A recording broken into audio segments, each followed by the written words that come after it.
به نام خداوند بخشنده مهربان. السلام علیکم بینندگان بسیار گرامی قدر و ارجمند.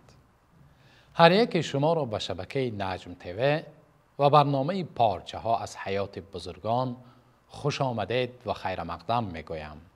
امروز قصه ما و شما قصه کوتاه است، ولی از آن پند و اندرز و عبرت گرفته در حیات هر روزه خود تطبیق کردن آن کمی شاید دشوار باشد.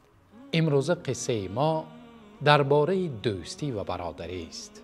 امام ابن جوزی رحمت الله علیه در کتاب تبصره خود آوردند که امام زاهد و پرهیزگار امام ابراهیم ابن ادهم رحمت الله علیه روز با 3 نفر از دوستان و برادران خود به سفر می برایند.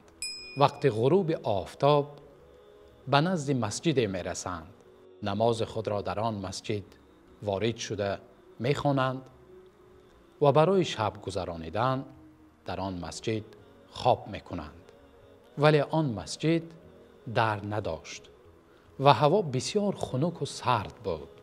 امام ابراهیم ابن ادهم رحمت الله علیه همان شب وقت 3 نفر دوستان خود خواب می روند خسته در نزد در می ایستند. وقت صبح می شود و به نماز بامداد می خیزند، برادران می بینند که این امام پرهیزگار در نزد در راست ایستاده اند. از چهره و چشمانشان معلوم می شود که امشب شب زنده‌داری کردند و خواب نرفتند. می پرسند برای چی شما امشب خواب نکردید ای امام؟ در جواب ابراهیم ابن ادهم می گویند امشب دیدم که هوا بسیار خنک و سرد بود و مسجد در نداشت و نخواستم که شما در این خنکی خنک خورید و سردی را احساس کنید و به جای در نزد در مسجد همچون در شمال را داشته در آنجا ایستادم. این چه مرتبه بلند و والاست؟ این چگونه برادری است؟ این چگونه دوستی است که جان خود را فدا کردند برای برادران؟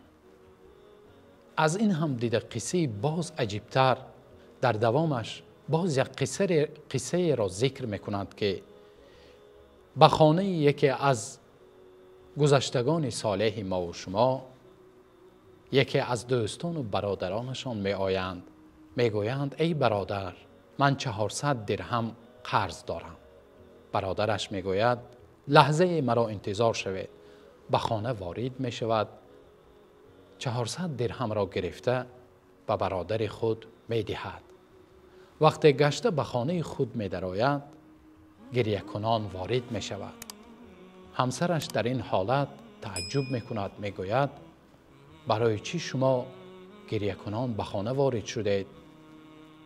من صدای شنیدم که برادر شما را ندا کردند و از شما کمی مال خواهش کردند. آیا شما نیاز برادر خود را برآورده نتوانستید؟ گفته می پرسند. جواب این بزرگوار را بینید. می گویند نه. می گویند برای چی شما گریه کردید؟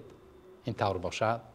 این بزرگوار می گویند من به حال خود گریستم که از حال برادر خود چنان بخبر ماندم که برادر من به 400 درهم نیاز پیدا کرده تا در خانه من آمد. وظیفه من بود که این برادرم را نمی ماندم تا نزد در خانه ام بیاید و از من خواهش کند و پرسد. این چگونه برادری است ای برادران و دوستان؟ این کدام مرتبه باشد؟ امروزها میشنویم که یک مسلمان به برادر مسلمانش کارچه کشیده است. یک برادر مسلمان خود را تحقیر و دشنامهای قبیح کرده است. کجا شد دوستی و برادری ما و شما؟ کجا شد حق برادری؟ کجا شد حق دوستی؟ ای برادران مسلمان، ما بسیار از دین خود و از تعلیم پیامبر خود پیامبر مهربان خود بسیار دور شدیم. امروزها میبینی که برادر حتی در تبسم کردن یا با چهره گشاد قبول کردن و پیشواز گرفتن برادر خود بخیلی میکنه. یک چهره گشاد، یک تبسم برای برادر خود دریغ میدونه، حالان که پیامبر صلی الله علیه و سلم در حدیث مبارک خود بفرمایند تبسمک فی وجه اخیک صدقه، تبسم کردن برای برادر خود صدقه است. این بود قصه امروزه ما و شما. چنانه که گفتیم قصه بسیار کوتاه ولی درس و عبرت‌های زیاد دارد.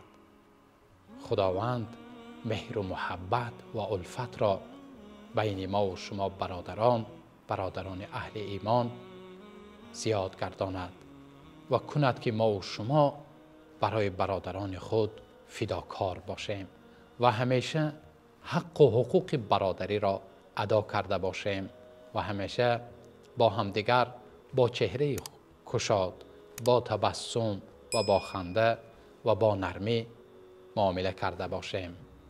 تا برنامه‌های آینده خداوند یار و مددگارتان باشد.